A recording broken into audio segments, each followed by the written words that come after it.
Hi, and welcome back to Coral Vision's Legislative Session Preview Show, where we give you a chance to hear from your local Coralville elected officials about the opportunities and challenges facing them in the upcoming legislative session. I'm Eric Dickerson, filling in for Katie Roche, who is out on jury duty. In today's show, we'll be talking with Representative Dave Jacoby and Senator Bob Dvorsky. So, Dave, welcome back to the show. Thank you. Good to see you again, Eric. Okay. We're coming into this session from a lively election season where there was some outside influence on the election here in Coralville.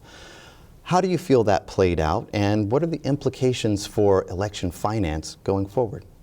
Well, I think on a good point, good note, that the voters spoke loud and clear that they were against any outside influences coming into the city of Coralville. Mm-hmm. And it's very disappointing to see the Koch brothers and other big money corporate backers having an influence on a town of 20,000 people who know their neighbors. We're all friends and we work well together.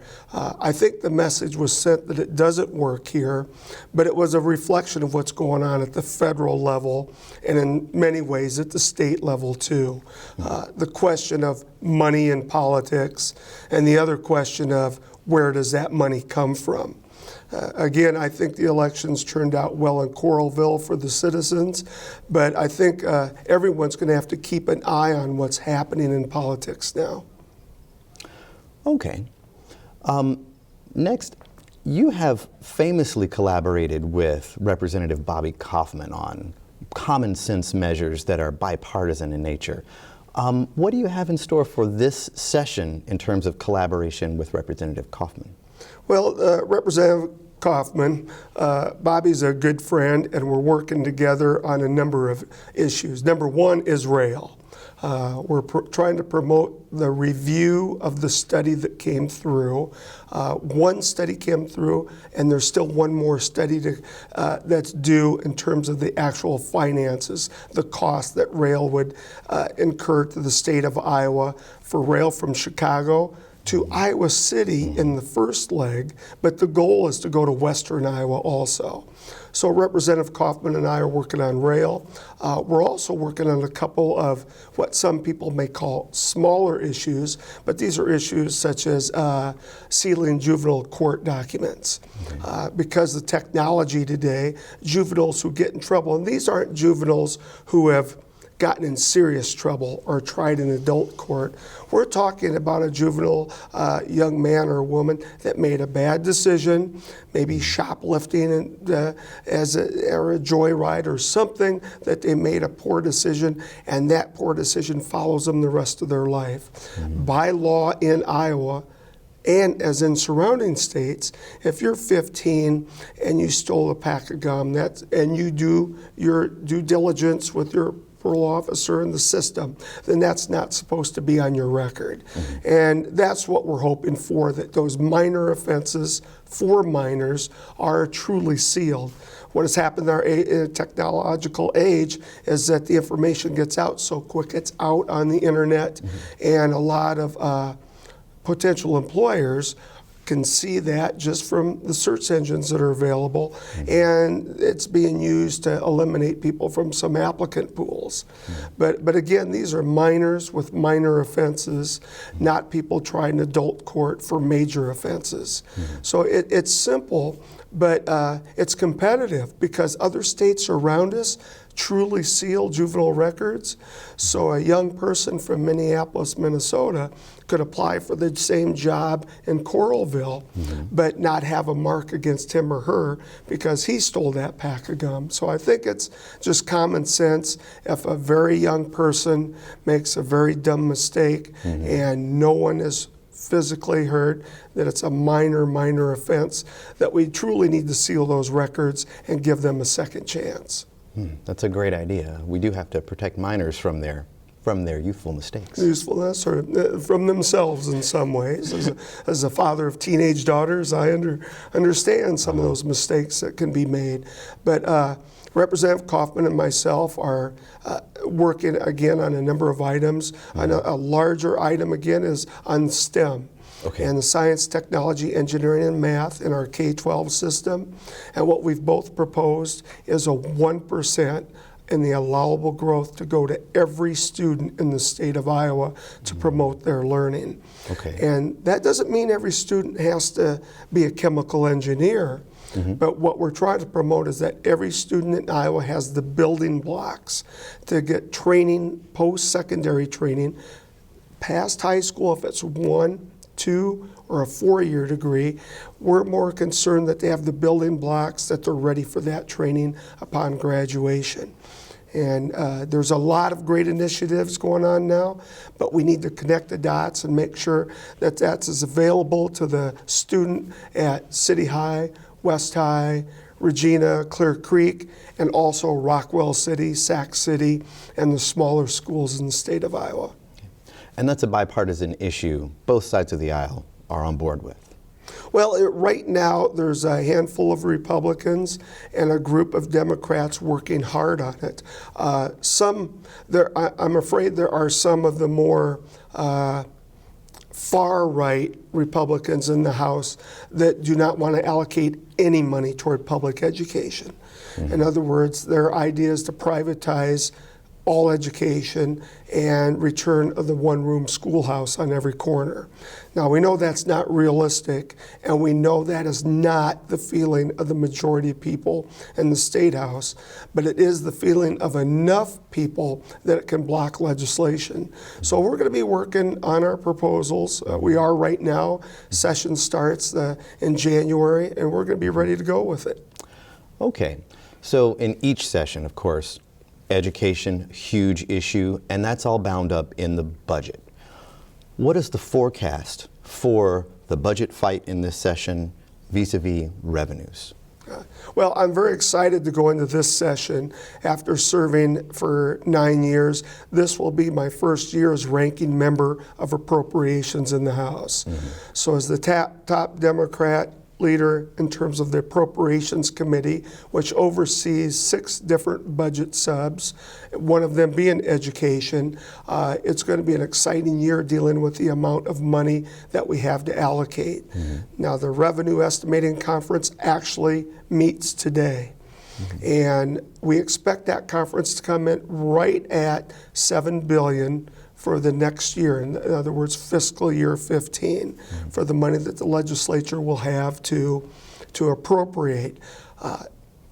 Iowa is experiencing a steady growth, but that growth is not as steep, as strong as it was in the previous 4 quarters. So we still have growth, which is better than 40 other states, but that growth has leveled out a little bit. So we're going to have to keep an eye on the budget there. Education itself is usually 60 to 62% of the total budget.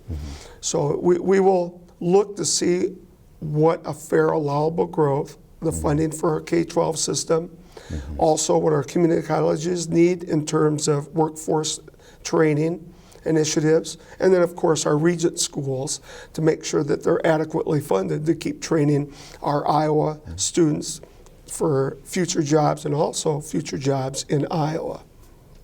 Right, and regent schools, not to get too far off the budget because I want to come back to it, can you tell me a little bit about this tuition freeze and what that means in terms of what the state needs to provide those regents institutions?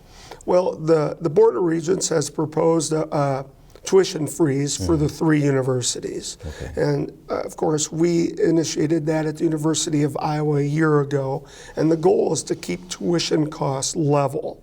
Now, the Board of Regents has gotten one step ahead of themselves in terms of, to do that, there have to be a minimum of a $44 million increase over the previous allocation. I'm supportive of that $44 million increase in allocation. One of the challenges that we will have now is a commercial property tax bill that was passed in the session earlier this year. Now, the intentions were good. The commercial property taxes pay more than they should be levied, but the bill that came out of the session this year with the governor's signature, in my opinion, is one of the worst tax bills I've ever read. in essence, what it will do is use income taxpayers, you and I, all of the citizens in Iowa, paying income tax and using that income tax to backfill commercial property taxes to lower it. There were a number of other ways that would have been much better to achieve that result. But the problem is the number one funding stream for the state of Iowa is the state income tax. So basically we will be taking $200 million a year to backfill cities and counties for that loss in commercial property tax, and that's money that could be used for education, could be used for roads and bridges, it could be used for Medicaid expansion, and it could also be used, quite frankly, to reduce everyone's state income tax burden. So those are all options that money could be used for, but in essence, it's going to be used to backfill commercial property tax, and that will most likely result in homeowners paying a little more in property tax to offset it. So I was very disappointed with that bill to come through, very disappointed that the governor signed it, and I actually don't believe it's going to meet its goal. I don't think it's truly going to reduce the burden on commercial property tax owners. So I think the proof is in the pudding, or whatever the phrase is, since we're in the holiday season. But in 2017, we'll know the true results of that legislation, and I'm just not confident it's going to be successful. Yeah, that's causing a lot of anxiety at municipal governments around the state, is it not? It is, and it also, it gets into the weeds a little bit, but it flies directly in the face of home rule. Home rule being the theory that local people make the best local decisions, and I truly believe that, coming from the city council here and on local boards and commissions, that local people know what's best for their locality, for their community. And what this is basically saying is, at the state level, we're going to control your property taxes, but property taxes are the main revenue stream for schools, cities, and counties, in that order, as a matter of fact. So by skewing the property tax system, it will affect our schools, it'll affect our cities, and it will affect the services through the county system. Okay. Now, shifting from income tax to other revenue streams, what is the outlook for this gas and road tax, which is basically a user fee? Who is for it? Who is against it? And what is the urgency behind increasing the gas tax at this time? Well, the urgency is obviously the status of our infrastructure. The roads, bridges in Iowa are suffering. I can't tell you how many people I've talked to, Coralville friends and neighbors, just in little impromptu get-togethers, and I say, when's the last time you had to have your alignment done on your car? Or you lost a tire, or had tires replaced, or struts, or other thing that you need on your automobile. And almost to a T, actually it was at a Halloween party in the driveway with about 15, 20 neighbors. Everyone said, I've had to do that. The roads are falling apart, and we really need to do something about it. The most consistent way, because the gas tax is geared toward roads and bridges and nothing else. It's a siloed dollars, and it's sustainable. In other words, it wouldn't be one-time monies for a bridge next year. It would be money in the next decade to 2 decades to help repair roads. So that is one of the items brought up. Interesting, it was originally brought up by Governor Branstad. Okay. And strangely enough, he's taken it off the table. So it was his proposal 2.5 years ago. Let's look at that for a sustainable way to, kind of re-up our infrastructure.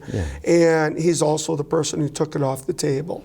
So it's still being discussed in transportation and infrastructure committees. The flip side is, what alternatives do we have?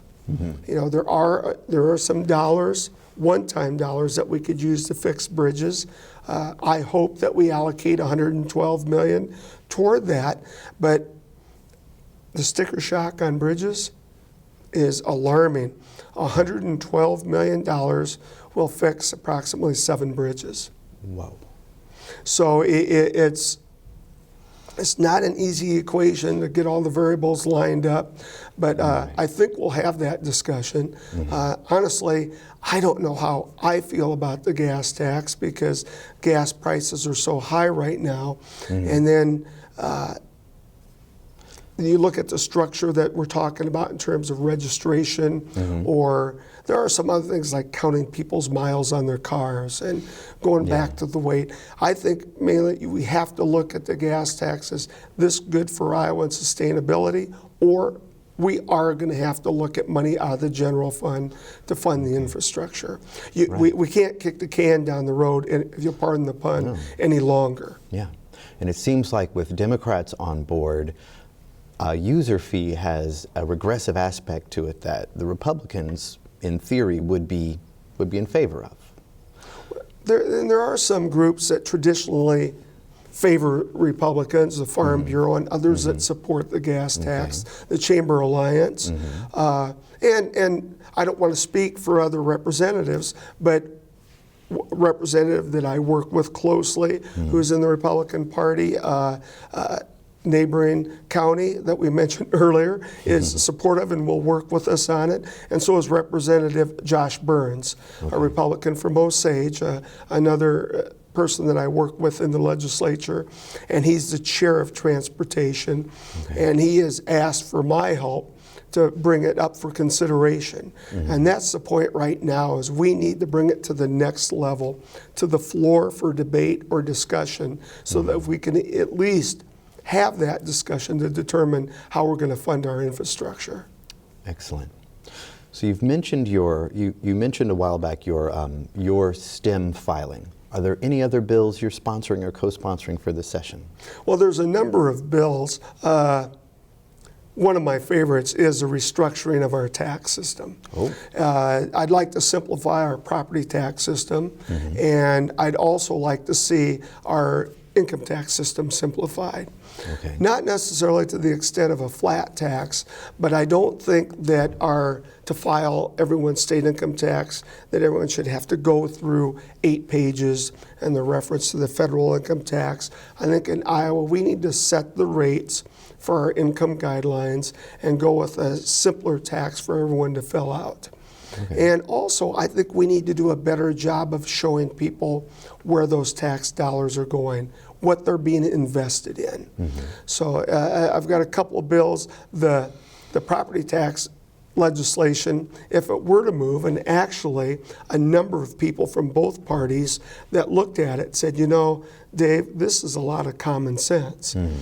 For instance, the property tax on apartments or multi-dwelling that people do not own, but there's an owner or a corporation that owns them, should not be at the same rate as an industrial park, which is industrial or commercial, but also not at the same rate as residential or homeowners. Homeowners at 50% evaluation, commercial at 100%.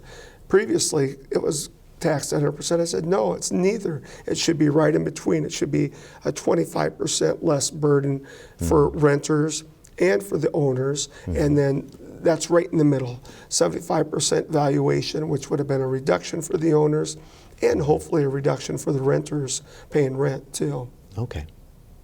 Now, what can Coralville residents do to get involved with the session and your initiatives there, for or against, or at any rate, provide their input and their perspective on what's going on at the State House? Oh, well, thank you for that, because that's the main reason for doing a show like today, is to throw some topics out there, but even more importantly, hear from citizens on what they think is important. You know, and sometimes I'll get a phone call and they say, hey, that property tax thing's real interesting, but this is by far more important. And most of the good ideas, I guess you would say, that maybe I've had have come from friends, neighbors, and citizens in Coralville and Iowa City. People are always welcome to get hold by email, by cell phone, by phone, or even better yet, if they ever have the opportunity, stop by the state capitol during session. And if any citizens or groups of students are coming to Des Moines, all I hope for or ask is that send a quick email out saying we're going to be in Des Moines tomorrow, and hopefully you'll have time to talk with us. And I always make time to meet with people, show them around, and take people to committee meetings too, to see what's actually happening in the committees. To see the process in action. See the process in action and spend the day at the Capitol. What a building. Okay. You know, even after the number of years I've been proud to serve there, I find something new every day. Wow. But input from citizens is 100% important. That's what makes the system work. And again, email, phone calls, whatever medium works for you, snail mail. So you like to have visitors? Yes, I love having visitors at the Capitol. Have you had any especially interesting or fun visitors? Well, I have a number of interesting visitors. Okay. Had family and friends that come in from out of state without calling first, and it was really neat to see them. College roommates, classrooms coming from the elementary schools here in town. Oh, great. Who most of the time will call or email ahead, and sometimes they pop in, which is always fun, because we'll always make time to show them around and introduce them to the people around you and the system as it works. And every once in a while we have some of the University of Iowa athletes that pop in to say hello. Okay. Last year when we were dealing with wrestling being removed from the slate on Olympic wrestling in the Olympics, kind of got a lot of us fired up around the area, myself included, and Coach Gable showed up at the Capitol, and we did ourselves a proclamation that we sent to the International Olympic Committee saying, for what it's worth, us in Iowa, we in Iowa, sports, our wrestling is important in sports to us, so move it along. So I don't think we were a deal breaker there, but I think stacking on everything else, it was kind of neat to see them reconsider also. Reconsider not only adding wrestling, but reintroducing wrestling to the Olympics in that short time span it was off, but also adding a couple weights to the women's classes. Great. So I think in a short way, it came out even better. Okay, so we will see wrestling in the next Olympics. We're going to see wrestling, and we're going to see the women's wrestling expanded by a couple weights. Okay, all right. So now I'm going to sort of change the subject away from legislative matters and ask you about STEM education here in Coralville. I know you're involved professionally. What kinds of STEM education opportunities are on the horizon for folks growing up here in Coralville? Well, one of the most exciting things in decades is the regional center being built on the University of Iowa campus off Oakdale Boulevard. Okay. It's a unique partnership between the University of Iowa, Kirkwood Community College, and 9 different school districts, along with Grant Wood Area Education Agency. Everyone will be co-located in that building, and it will serve as the kickoff for many scale-ups in elementary school, in middle school or junior highs, and in high schools. And currently there are 9 different scale-up programs available for the schools to use. And it's meant to give an introduction to every student to the world of science, technology, engineering, math, and the arts, and how the arts tie into those other 4 areas. So it's going to be a broad, or as I call it, broadband education for everyone. But all students will have the opportunity to learn out at the regional center or in the schools where they attend. So this is not just for your AP kids, right? I'm glad you brought that up. There will be exemplary services for the AP kids, but there'll be services for what I call the theory of thirds.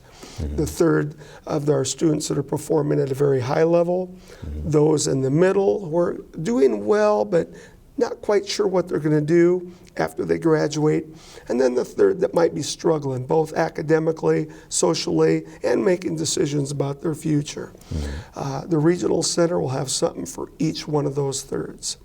So it's going to be exciting, and the goal is your AP students may be in Calculus 3, your mid-level students might be in Algebra 1 and 2, and your students who are maybe not so enamored with math, but the goal is to make sure that they take 2 years of math above what they may have taken if it wasn't for the initiative to touch them. Okay. So we want them prepared, again, those building blocks for a future after graduation. And as you can probably tell, I couldn't be more excited about it. And it's not only the bricks and mortar of the building. When we meet with the university people, Provost Barry Butler at the Kirkwood Community College with the president and John Y, who'll be the Kirkwood Regional Director, there's just a huge amount of energy in that room. And when the high school personnel, from teachers, principals, administrators, everyone is, for lack of better terminology, pretty pumped up on what's going to happen there. The target opening date is August of 2015. Okay. And it's simply amazing how much planning has to take place between now and then to be up and running. Yeah. We expect a minimum on August, I forgot the date, the late August of 2015, to be 500 students at the regional center on day one. Wow, that is so exciting. That is so exciting. And to dovetail that a little bit is I'm excited because we're going to see a lot of students from a variety of backgrounds working together on the projects. Mm-hmm. It's going to be a whole different matrix with tile classrooms, with the STEM-initiated classrooms, just a different format for students working together to solve problems. Okay. And it's kind of what they call a flip classroom. And I think it's the future of our education. We flip, instead of a teacher lecturing for 50 minutes and saying, here's your homework, go home and do it. Mm-hmm. What they're going to do in this world of technology is your lecture will be your homework. You will go home and listen to your lecture on your phone, your iPad, your whatever computer system you have at home, your laptop, or whatever it may be. And at home, you will listen to the lecture. And when you go back to school the next day, you'll be working in your pods with other students to problem solve. Wow. And instead of the teacher sitting in the front of the room, the teacher will be sitting in the middle of the room. Okay. And there'll be tables of pods. And it flies in the face of what we're hearing today. Mm-hmm. Instead of every student having a computer screen in front of him or herself, mm-hmm. there'll be one computer at the table for 4 students to work on. Okay. Each one of those 4 students will participate at some level in problem solving. Sounds all about collaboration and application. Application, collaboration, okay. and product. Okay. And that the students will be proud of. So I couldn't be more excited about it. I've sat in a couple of classrooms, and it got me so fired up, I almost thought I could grow hair again. It was just, it brings back your youthful days, and it's just so neat seeing the students work well together. It just reinforces that our future is pretty bright in the state of Iowa and in the region we live in. Wow, what bright young minds we have coming up. Yeah. Well, Dave, thank you for coming and giving this information to us and helping us sort it all out and get ready for what promises to be a legislative session full of, like I say, opportunities and challenges. And thanks as always for your enthusiasm. Thank you, Eric. All right. Up next on our legislative preview show, we're going to talk to Senator Bob Dvorsky, and we'll be right back.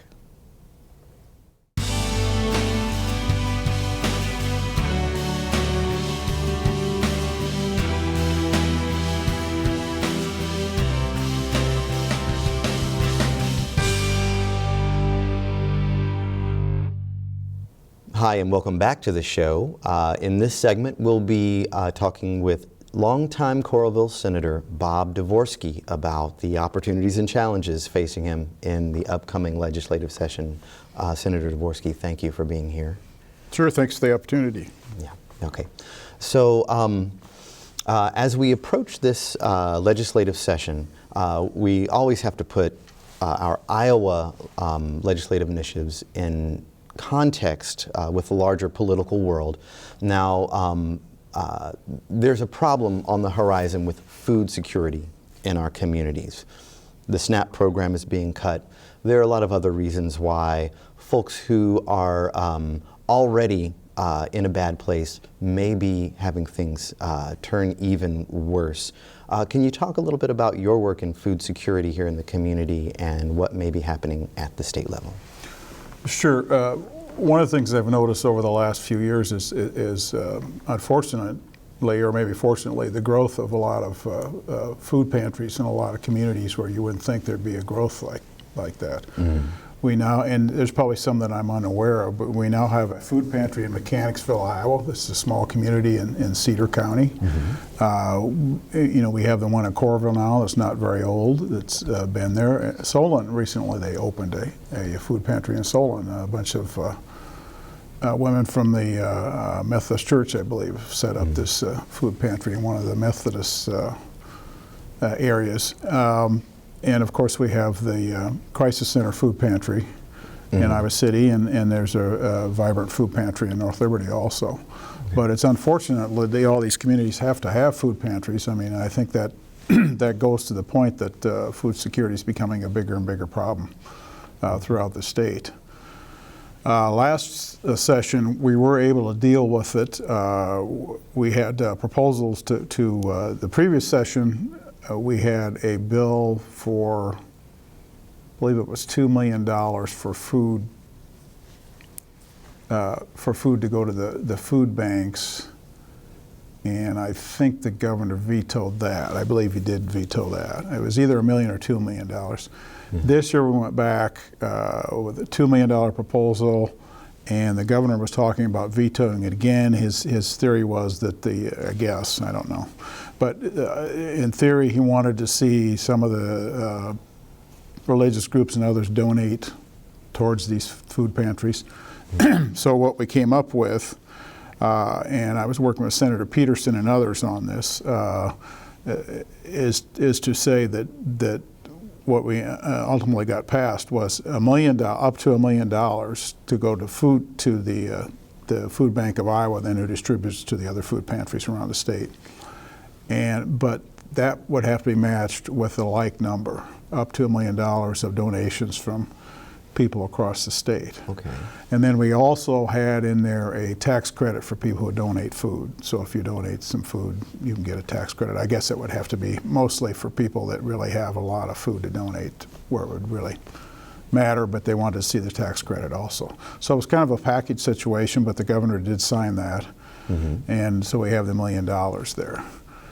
But I think, unfortunately, because of the SNAP cuts and some other cuts that are coming along, and now they're talking of not extending the unemployment, federally, that's going to be a major problem.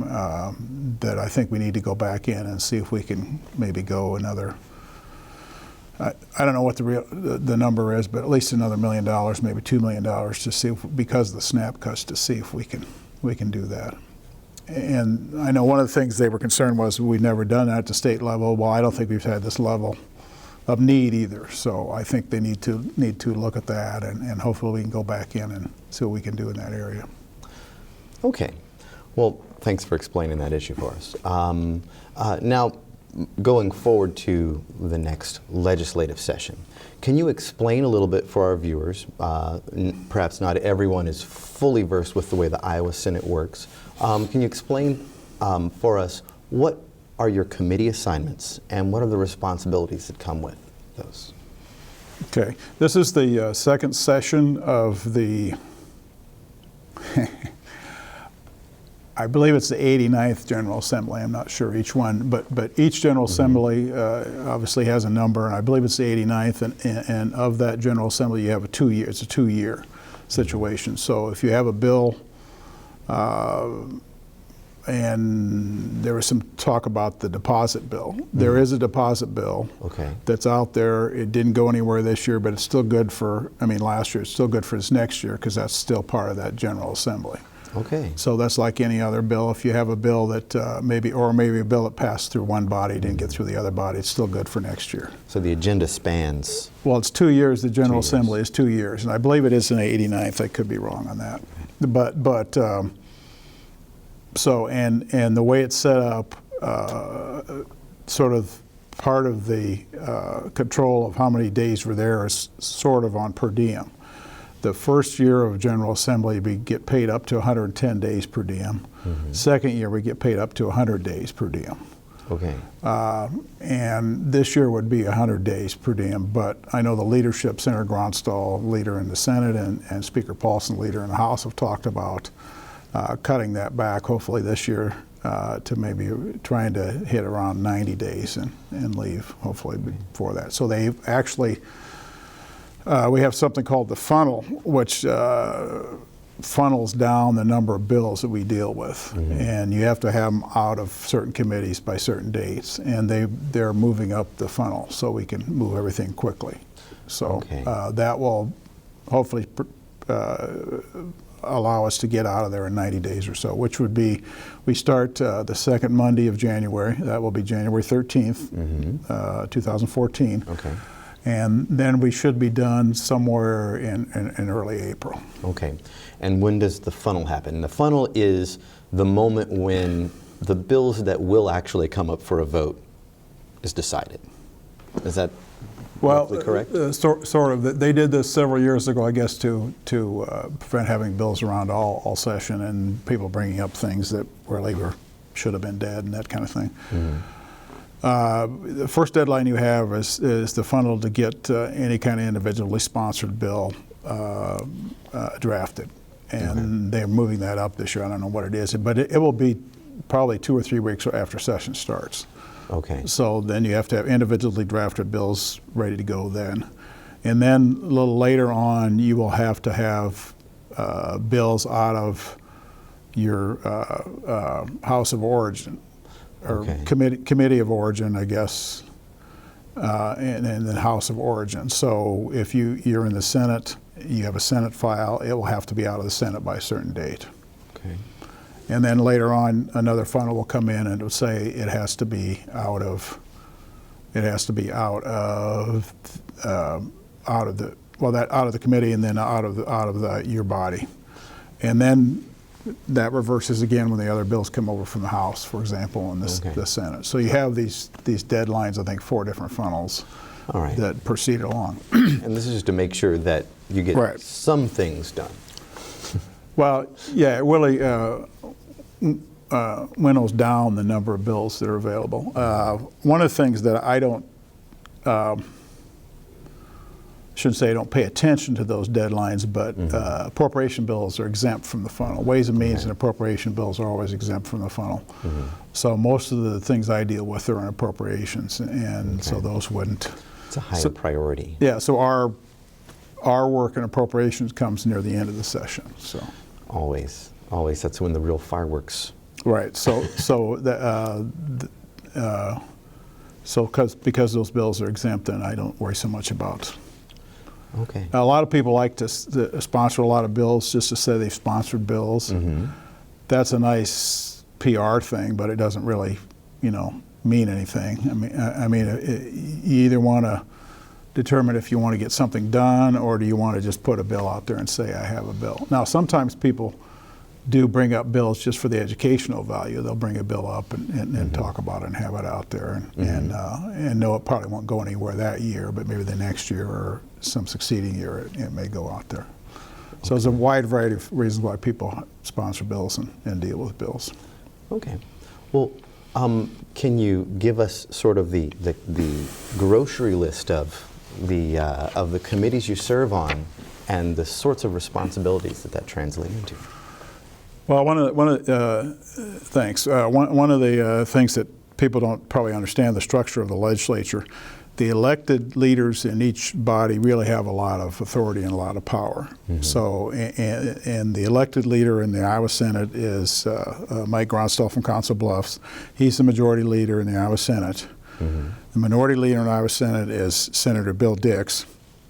And then over in the House, the Speaker is the head of the majority party in the Iowa House, and that's Craig Paulson from Hiawatha.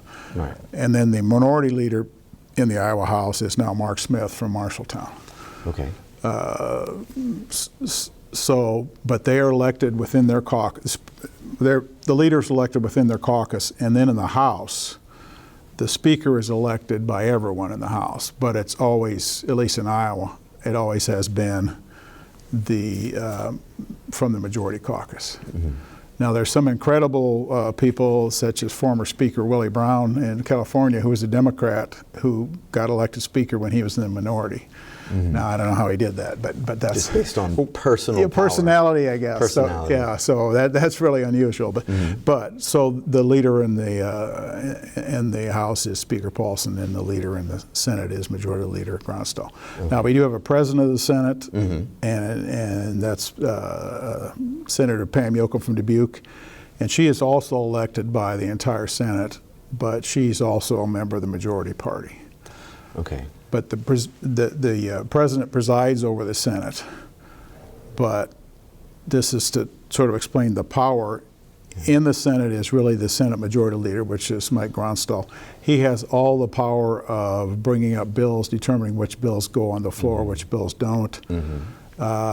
He determines the committee chairs, who the committee chairs are. He determines who's on the committees.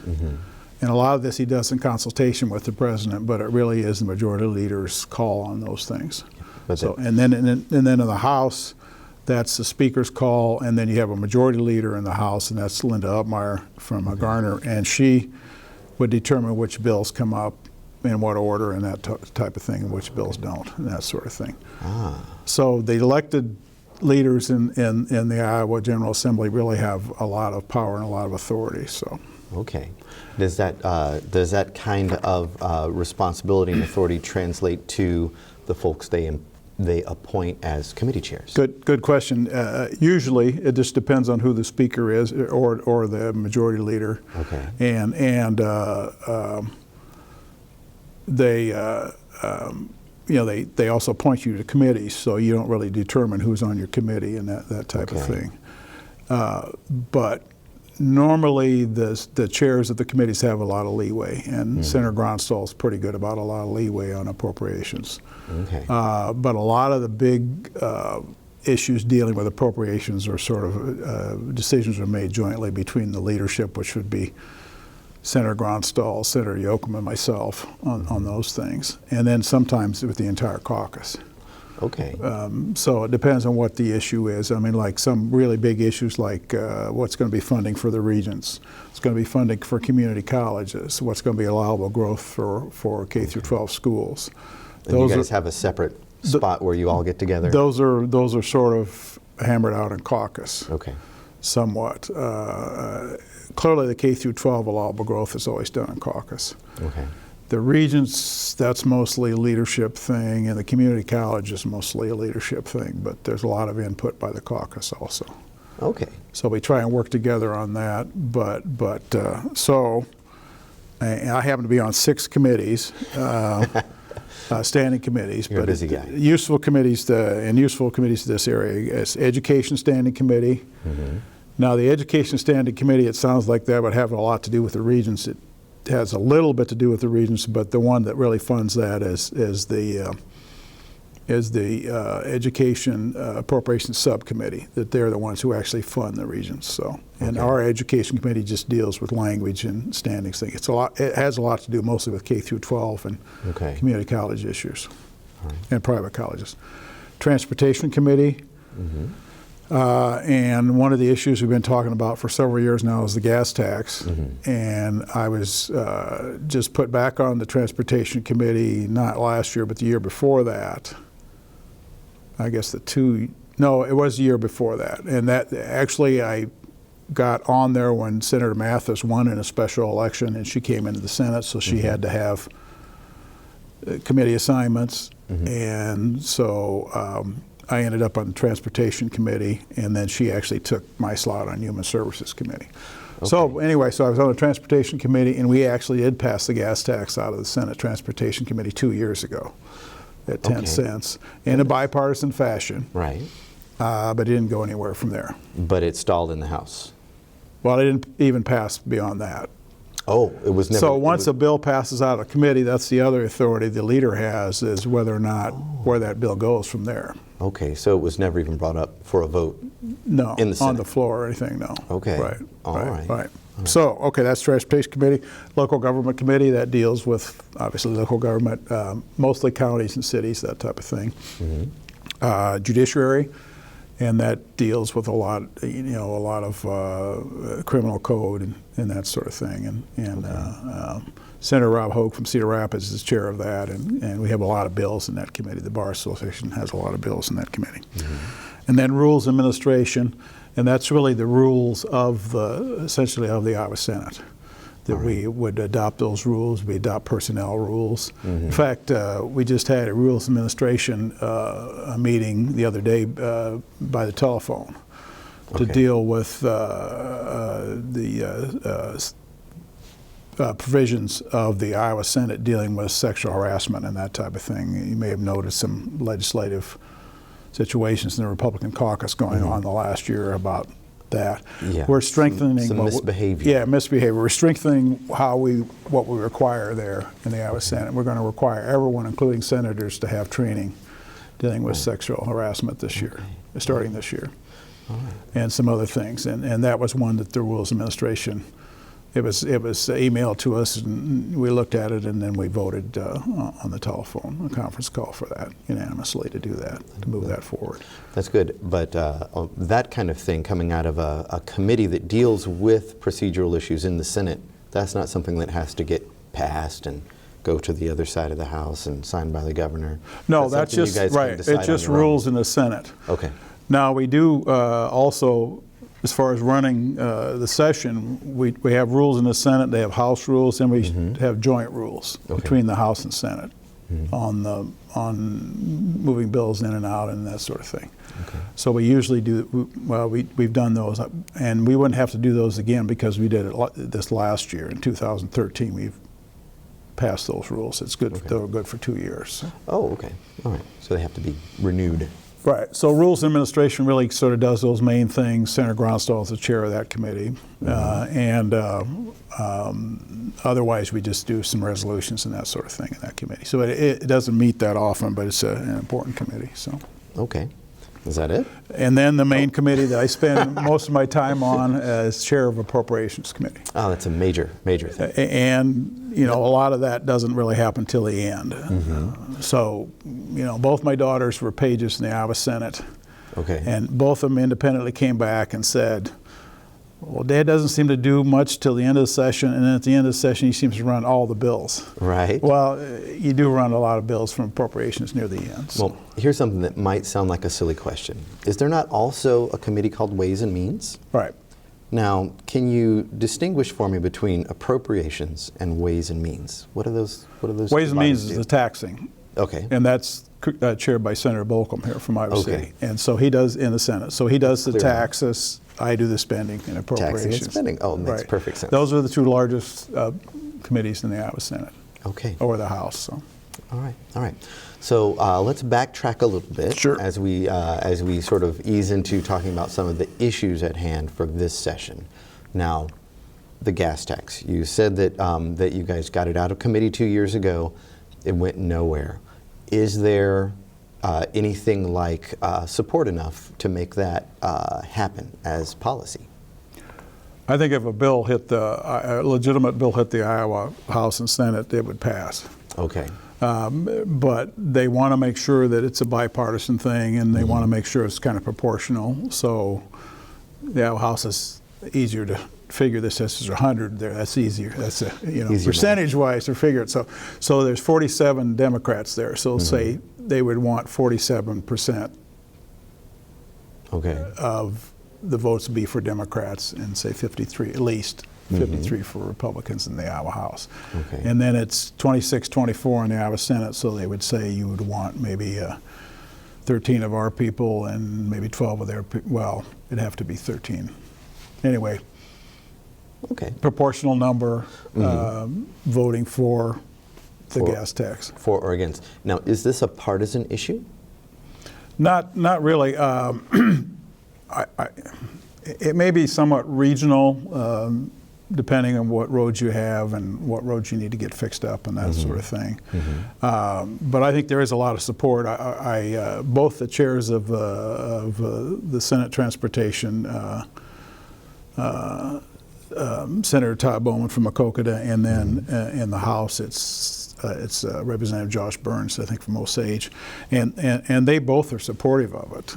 And have 2013, we had a lot of people from DOT come in and talk about the needs and all the needs for, you probably, everyone's probably heard this, all deteriorating bridges in Iowa and roads and everything else.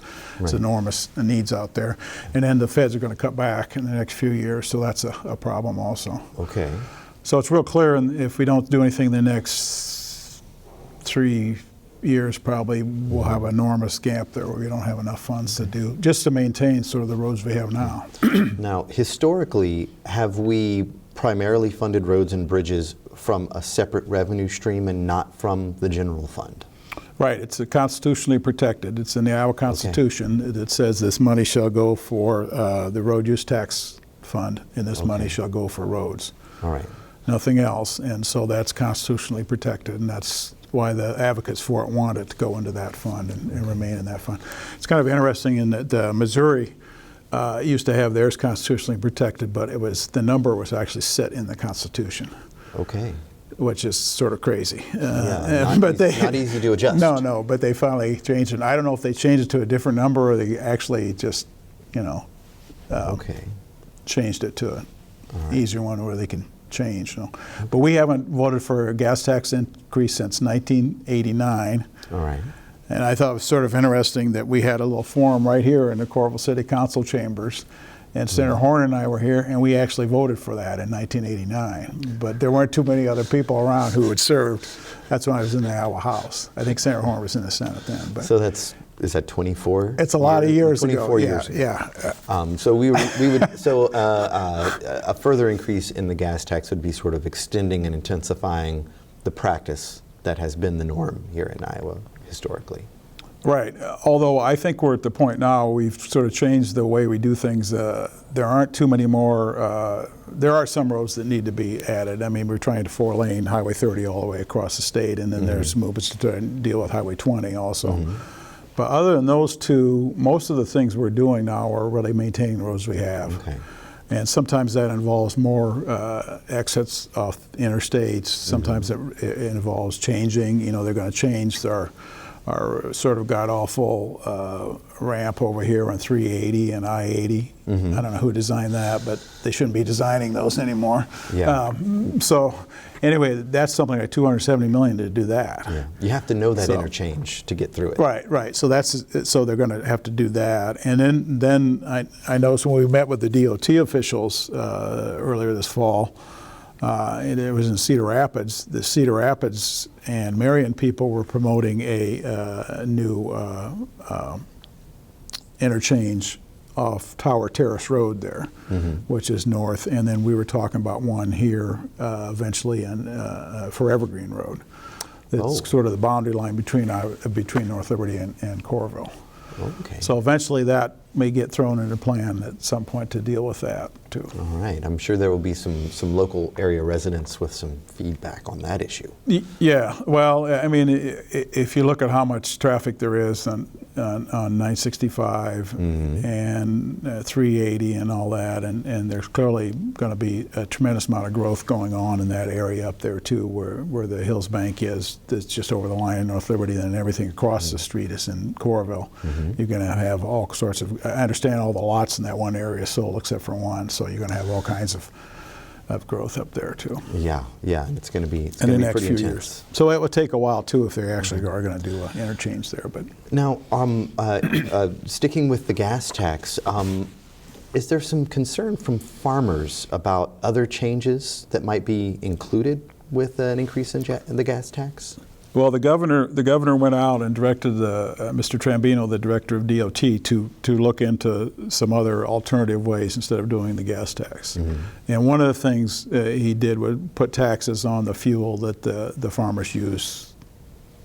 In theory, right just on their farm. Okay, so even though that doesn't go on the road. Right. Okay. And obviously the Farm Bureau and everybody else doesn't like that. So he had a listing of 9 or 10 different things you could do.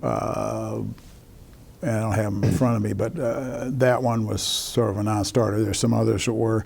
There's a couple things there we could do, but it wouldn't come anywhere near to the amount that we needed on the gas tax. Then the other thing, it's constitutionally protected, just goes for roads and all that sort of thing. I mean, that makes a lot of sense. Yeah.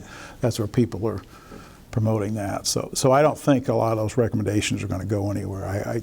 You know, if I was cynical, I'd say that was sort of a ploy by the governor just to show there wasn't a good alternative. The real alternative is gas tax. So everything, what needs to happen, and Senator Gronstal said this and others, is the governor needs to come up and actually show leadership and say, you know, we're going to do a gas tax or we're not going to do a gas tax, and say I would veto the gas tax or whatever. Then we don't have to spend our time and waste our time talking about it. Right now, everybody's sort of in limbo, and what will the governor do and what won't he do? And that's not leadership. If he wants that done, go ahead and just say you're going to do it. Yeah. And if you don't, say you don't want to do it. So. Okay. So, in other committees, are there any other initiatives that you're involved with?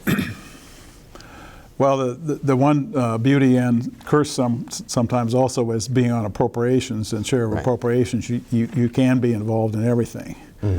I mean, everything that involves money and even a lot of language and things and various things there. So that's going to be the big part of what I do, is getting the budget ready for fiscal 15. Okay. Doing that, and unfortunately, I do have a really good counterpart over in the House, Representative Chuck Soderberg from Lamar's, former mayor of Lamar's, and he is a real good person to work with. He's very, very conservative, but he's a very honest, straightforward guy to deal with. So that's a fortunate part of my job as appropriations chair. Okay, and as appropriations chair, you're overseeing the outline of the overall budget, but the budget begins in the House. Is that right? That's a federal thing. Oh, I'm sorry. Only in the feds have that. We don't Set have. me straight. We don't have anything like that. One of the things that and I'm not sure I got this when I was in school or whatever, as to, you know, who determines the budget for the state of Iowa. Okay. Most people would say the governor, and they would be wrong. Right. The governor submits his budget, which that's just his proposal, and then we deal with the budget and set the budget. The legislature actually deals with the budget and sets the budget, what they want to do with the budget, and then we submit it, and then the governor can veto it. The governor has item line authority on appropriation bills, so he can line item veto bills. And he has. He did a couple things this last year that were funding for 3 Regents institutions for some of their buildings that no one was too happy about, as an example. Okay. But so, in fact, the last few years, there hasn't been just one budget, just the governor's budget. There's essentially been 3 budgets.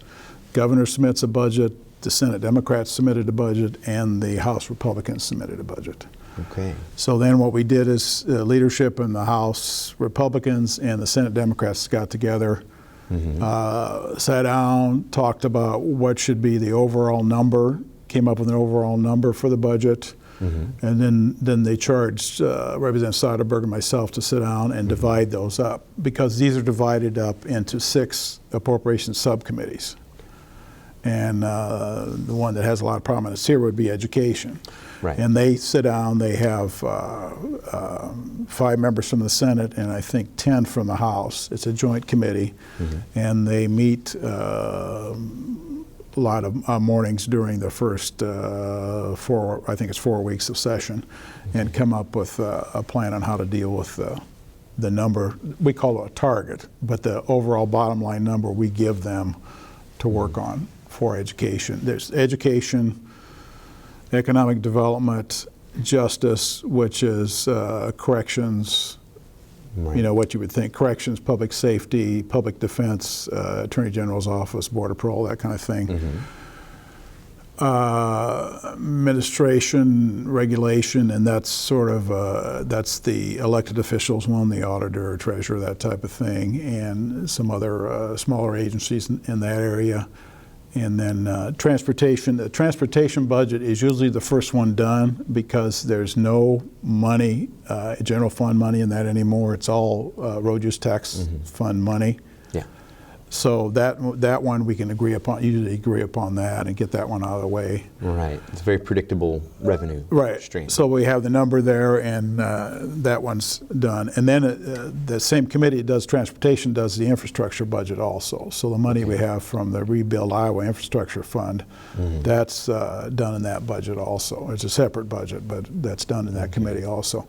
And then on justice, they do two bills. They do one for the regular justice budget, which is corrections, et cetera. Then they do one for the courts.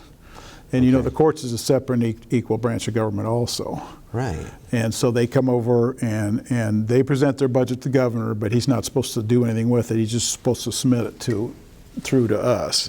Now in the past he's sort of messed with it, but the last couple of years he hasn't done anything with it. He just submits it to us. Okay. And then that committee looks at that budget. So that's usually done fairly quickly also. Wow. And then we have Human Services, which is a huge budget, which you would expect, you know, because it involves the Department of Human Services and the Department of Health and some other smaller departments. And am I leaving out something else?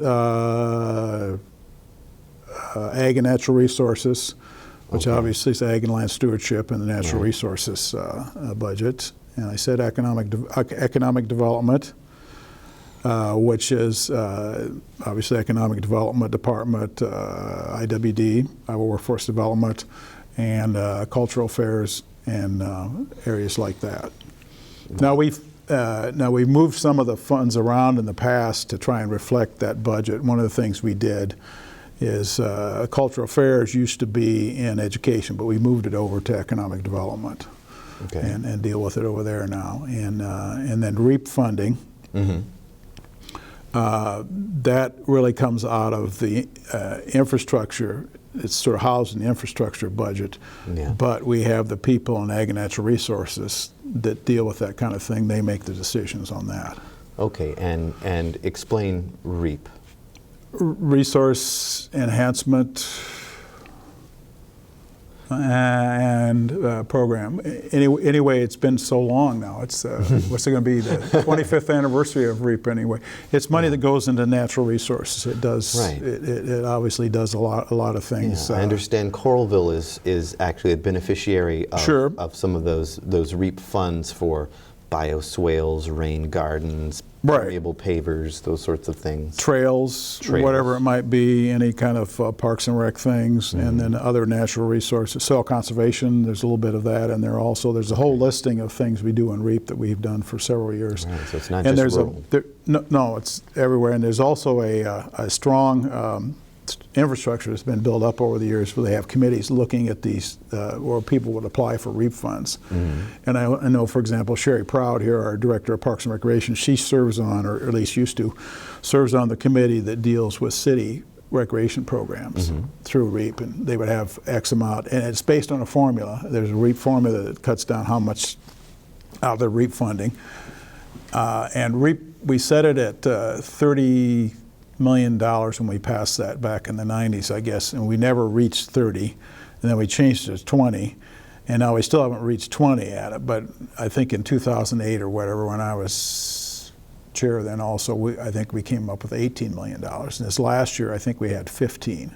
Okay. But we hope to get it at 20 at some point, and this next year I think it's going to be the 25th year, so we're hoping to get 25 million out. I mean, that would be quite a boon to them if we could do that. Yeah. But it funds all kinds. You could talk to the Johnson County Conservation, all the different programs they funded. Okay.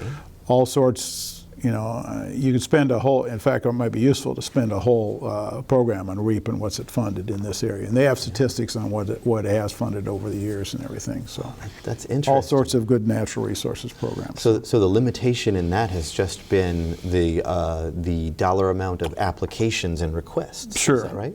Sure. Okay. But it's a broad range of programs, urban, rural, or everything that fund things. And that was one of the.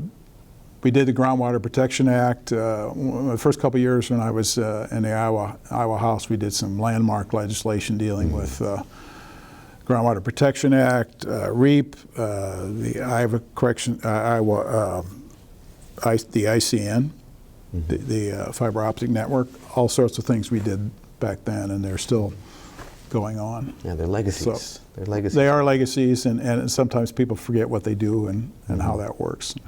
But I hope we can get some more support for REAP. And Senator Black, who's chair of, and has been chair for years, Ag and Natural Resources, we were promoting getting $20 million in REAP this last year, and we had that in our Senate numbers. But then when we negotiated with the House, we dropped it back, I think, to 15, I think. The previous year it was 12 or 13, so at least we got it to 15. It was either 15 or 16. Okay. So coming back around to the larger appropriations sort of puzzle, it seems like there's a lot of threads to keep sorted out in the Appropriations Committee. We have revenue numbers today, and so now things begin to heat up and bubble in terms of the discussions that will carry us through to the end of the session. What kinds of issues and discussions do you expect to be sort of the key things that citizens should be concerned with and in contact with you about as the session sort of unfolds? It's a good question. As you noted, the REC Revenue Estimating Conference just met today, the 12th, and the number they came up with is the number we're required to use for the fiscal 15 budget. That's the number we can't exceed. That's what they've determined is going to come in for revenue for the state of Iowa. And then we'll take that number, and the Senate Democrats, the House Republicans, and the governor's office will all probably independently work on their own budget numbers. There is some talk this year of the House Republicans sitting down with Senate Democrats and coming up with a joint target, and that hasn't been done in a long time, but that's possible. We may be able to do that this year. That'd be great. To look and see where we're at. Well, it wouldn't, like they're talking about the federal level, they have a budget deal. Yeah. And, a lot of people don't like it. It's the same thing when we come up with a number. I know it'll be too small, it'll be too low for our Senate Democrats, and it'd probably be too high for a number of House Republicans. So. That's how compromise works. Right, and then the governor will have his say-so on that also. It won't be the number that he wanted probably either, but that's that's the way the whole situation starts. And it will come out in the paper about the Revenue Estimating Conference met, and I think what we actually have, because this last year we moved a lot of money in or out of the general fund, over like $250 million. So it really sort of skews it. So it doesn't look like, it looks like we're bringing in more money than we are, or we're spending more money than it doesn't. You've rearranged the furniture a little bit. Yeah, we have rearranged the furniture so it doesn't give a true picture of where we're at. So what it's going to look like is the revenues are off. They're not off. What they came up with, the REC, was $129.4 million more than the current actual fiscal 13 numbers we're spending right now. That's the estimate on for the fiscal 15. Okay. So it's a larger number, but not a huge amount. I mean, this fiscal 14 numbers were enormous numbers. I mean, they were running at 6 or 7% ahead of the previous year, and these numbers won't be to that level, but they'll be at a good, strong level that we can certainly move forward on. Still strong revenue growth, not a lot of cause for alarm. No, right. But we obviously have to look down the road and see what the governor does. 5-year projection, and we'll have our people do a 5-year projection also to see where we're at on those things. So. Okay, all right. Now, sort of turning the conversation to a lighter tone, I was wondering if you could describe for me an average day at work in the Iowa Senate. What's life like over there? Do you want an average day of what I do or what most senators do? What you do? Do you see visitors? Do you have people's grandmothers calling you and bending your ear about things that are no concern of yours, really? Well, being the appropriations chair is a little different job than a lot of other jobs that people have in Des Moines or in the Iowa Senate. Okay. Because I deal with not only my own caucus people, but I deal with the House Republicans because they're the majority party in the Iowa House. and then I also deal with the governor's office. So I meet several times with Dave Roederer, who's the director of Department of Management for the governor's office. He's the one that does, his department does the budget for the governor's office. So we meet with various groups like that. We meet a lot with leadership in the Iowa Senate, and every Monday I have and I established this, I have a meeting with my other, what I call appropriations nerds. So they're the chairs or ranking members of the 4 caucuses. Okay. So, and actually, I don't know how this happened, but the newest member will be my representative, Dave Jacoby. He's the new ranking member of appropriation in the Iowa House. Okay. So Dave will be there for the House Democrats. As I said, Chuck Soderberg will be there for the House Republicans. And then Jack Whitfer, he's a senator from Ankeny, is the ranking member in the Senate. Okay. So the 4 of us meet on Mondays, and then we have our LSA, Legislative Service people there too, who actually know the numbers. And we meet and talk about sort of in general, you know, where we at on process and how do we get this done and how do we do this and that. Okay, so it's a little less of a tense negotiation and more of a open discussion? No, it's mostly procedural and what are we going to do and what's coming up and this type of thing. And they're all really good to work with on that sort of thing and get those things done and move those things forward. And then you would have most people are on an appropriations subcommittee. I don't happen to be on one, but most people, so they would be meeting in the mornings, then on Tuesday, Wednesday, and Thursday mornings. Okay. I wouldn't have that. I don't have that, so I would have other meetings with whoever on there. And in the afternoons, generally, we have standing committees. So they, you know, education, judiciary, local government, and transportation would be meeting various times in the afternoons. And when do you get to make that that full assembly?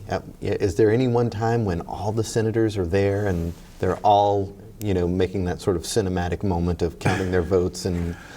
Yeah, well then eventually they'll start doing that. The first week of session, we have various speeches with the governor doing the state of the state and then the state of judiciary from the Chief Justice. All right. Who does a good job. And then also we have now also the Adjutant General, General Orr, who gives his also. So we have those. We'd have those the first week or so, the first week. And that's when everybody meets there, always in the House chamber because it's larger. You know, I have 100 members. So at least maybe not the actual floor space is larger, but the more chairs. Seats, more chairs are larger. So we have those the first week, and then after that we go on the appropriation subs, and then the committees, and then eventually we would have a little floor work in the mornings, where everybody's there. Okay. Usually we usually gavel in at, what time do we gavel in? 9, I guess. Yeah, we gavel in at 9. I think the House goes in at 8:45, something like that.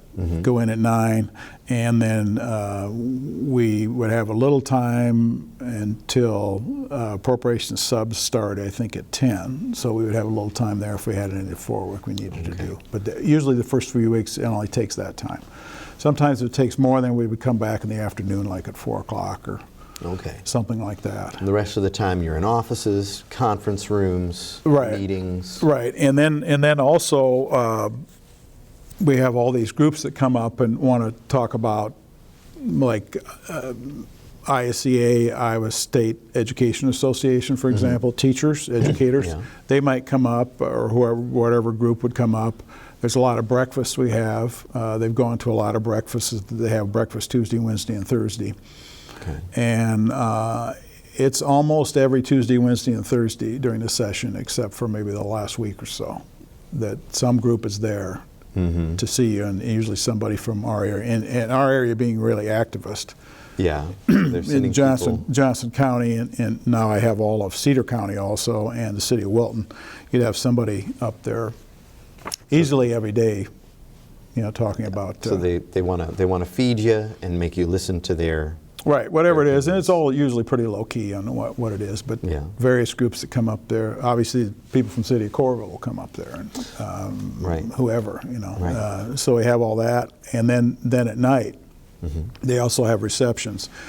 We changed the law. We used to have the law that was said it was just $3 that nobody could give any nobody at lobbies, the legislature could give more than $3 a day, and they changed that to allow more interaction. So if you're running a big reception and all the legislators, all 150 are invited, then I think you can go up to $10. So then they can at least Okay. have a decent They can have some food, some you know, food. to go to, and they have that, you know, in the evenings. So you have that in the evenings. You have breakfast, so you're sort of covered on some of those. Yeah, but it's not necessarily a treat. It's that you're working all the time. Oh, no, true. And you have to eat. No, I will say some are nicer than others. Probably the nicest one food-wise is of course Hy-Vee.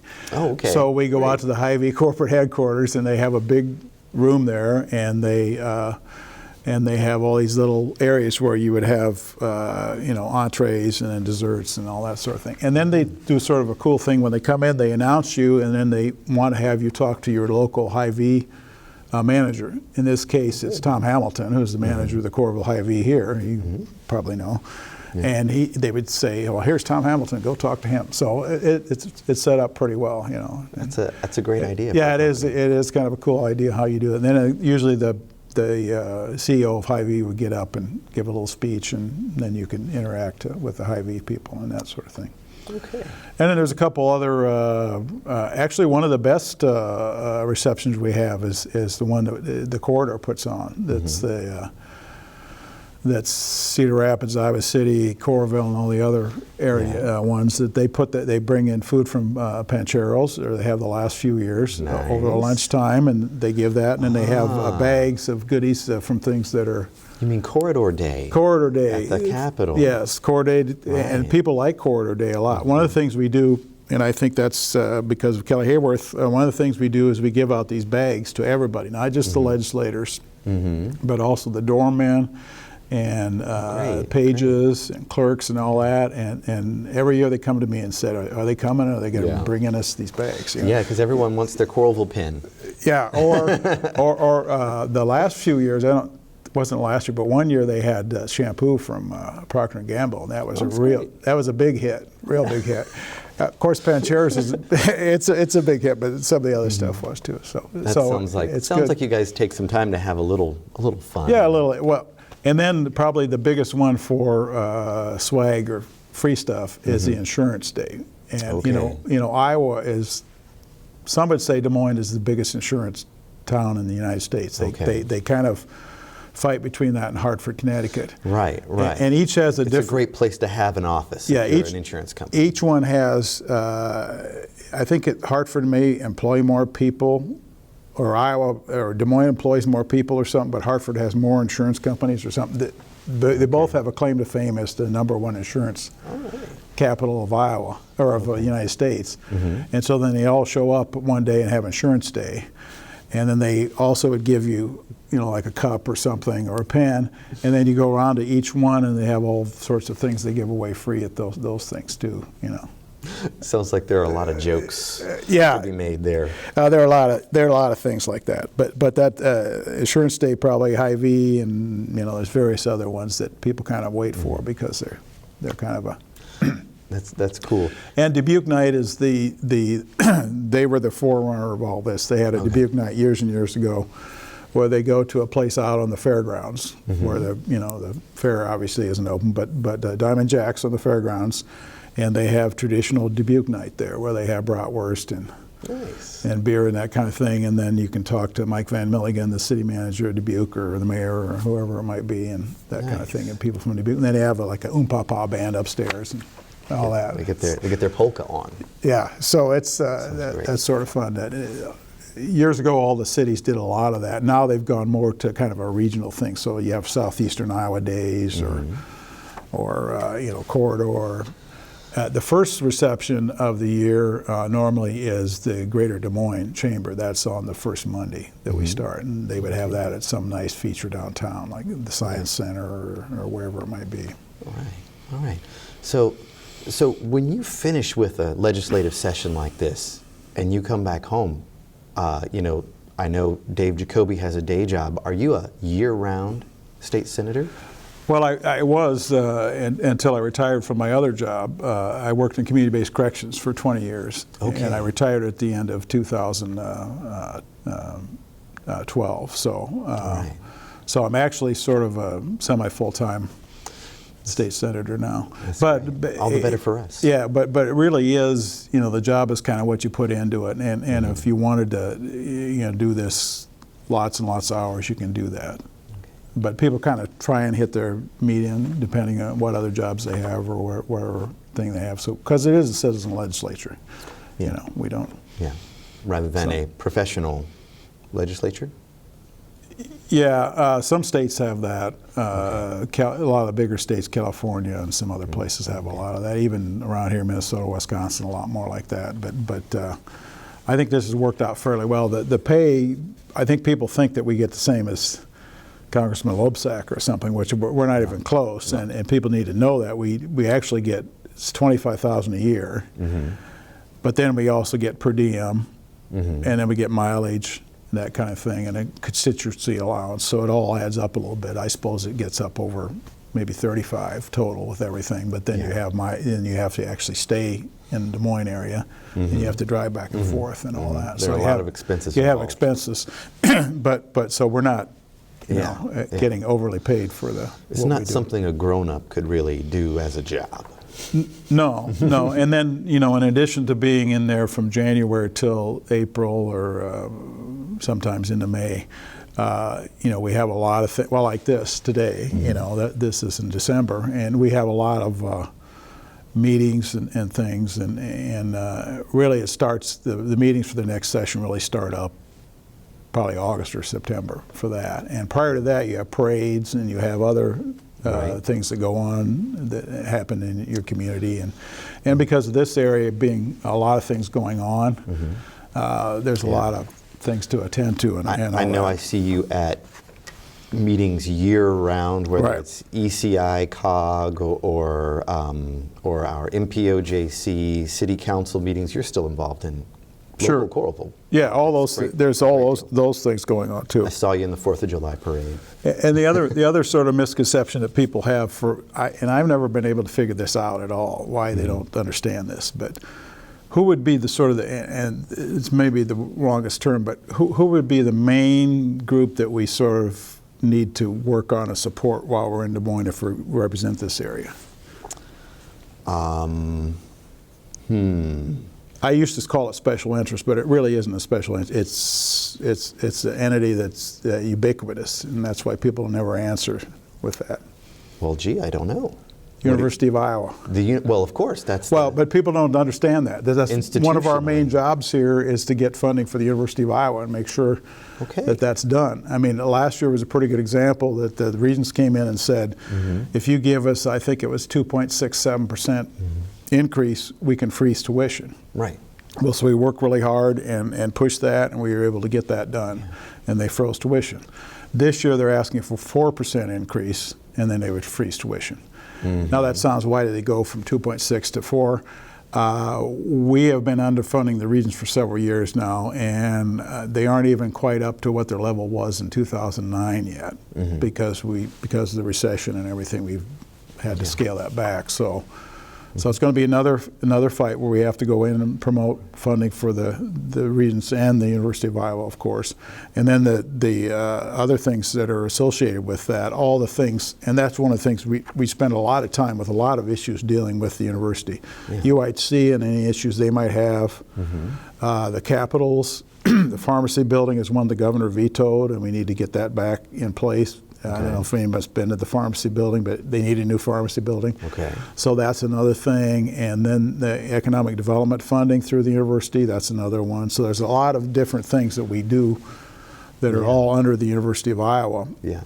A failure there would be disastrous for this whole area. Well, but people don't ever sort of understand that should be one of our main jobs that we deal with. And I view that as one of my main jobs, so we work on that. And that's the Appropriations Educational Subcommittee? Well, Part of it is the Ed Appropriations Subcommittee that does the overall budget, general budget for the university, and then any economic development would be an economic development committee, and any capitals would be an infrastructure. Okay. Fortunately, we have the appropriations chair who pays attention to that, which is me. So that's good to overall. So people from this area that represent this area really need to kind of watch all that for the university, and obviously we have. We have a good the University of Iowa has a good lobbyist through the Regents, Keith, that does a good job of informing us what goes on there. And then the other thing is because a lot of people from the university come up and speak to various committees and all that, so we always try and keep track of that also. So President Mason obviously comes up at least once a year to talk about the budget and that sort of thing, but Provost Barry Butler comes up a lot, Vice President Robillard at the UIC. And then the faculty senate and all sorts of people come up from the university, and we try and see them when we're there too. So, wow. Yeah, so that's just the one that's the overall one here, and then obviously the city of Coralville has their things, and the other cities in my district, and then now I have Cedar County. That brings a little bit of a rural angle in there, and the things that go on in Cedar County and the Tipton, West Branch, and the other cities there too. So your district boundary has changed. Well, under redistricting, everything, every 10 years we redistrict based on the growth in population. And my district for the last 2 cycles has been the 3rd largest for an increase in population. I mean, you started out with the district supposed to be about 60,000 population. Well, mine ended up at 74. So in that 10 years, that many more people moved into my district. And that means the people in your district were underrepresented at the State House. Right. We had one Senate district, though, that was 90-some, 93. That was up in Ankeny, that area, all the growth in Ankeny. And the second one was out in Waukee area. And they were 80-some, and mine was like 74, 75. So, and because of all that growth, you notice Sally Stutzman is now representing this area in the Iowa legislature, and that was a newly created House district. They're all in Johnson County, with North Liberty being the largest city. So that's sort of interesting that people don't sort of grasp that. They have trouble looking at geography outside of a city, but that's great for us that we would have the opportunity to have a state representative from there and maybe a state senator from another one from Johnson County also.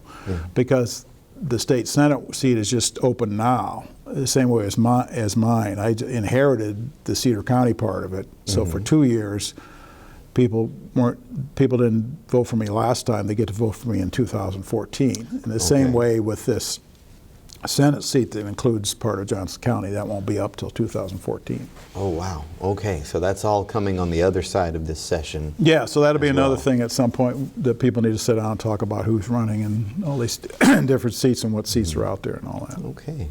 All right. Well, Senator Dvorsky, it's been a pleasure chatting with you today. And before we go, I'd like you to tell me a little about how you like to hear from people. Your constituents, legislators get a lot of their good ideas and their best complaints from their constituents. So we do. And how should folks communicate with you? Sure, I think I would say whatever's easiest for them. Not so many people call you directly anymore, but there's still some of that. Email, obviously, get a lot of email. If they do an email or something, it'd be good if they did it on their own. Their own handwriting. We get a lot of mass emails. Yeah, that doesn't really form emails. Form emails used to be form letters. Now it's form emails. Okay. So if they did it on their own, that would be helpful. And always let me know their address and where they're from and that kind of thing. That's really helpful too. Okay. All right. And as I said, calls, or if you're in Des Moines, let me know. Okay. And hopefully I'll get down there and see people. That is one of the disadvantages of being an appropriations chair. If you have a lot of meetings around, you don't have as much time to go out and talk to people in the rotunda or whatever. And I do the best I can, but sometimes I miss people, and they always act like, well, where were you? Well, sorry, I was working on appropriations. But if folks call ahead, they might be able to Sure, we'll try and schedule anytime. Chat with you. Right. Right, All and right. we have clerks, and that's their job, is try and keep track of me. I will say, and I need to throw this plug out: people, her family's still here. Are my staffer who works for the Senate Democratic Caucus staff, grew up in Iowa City, graduated from Iowa City, Regina.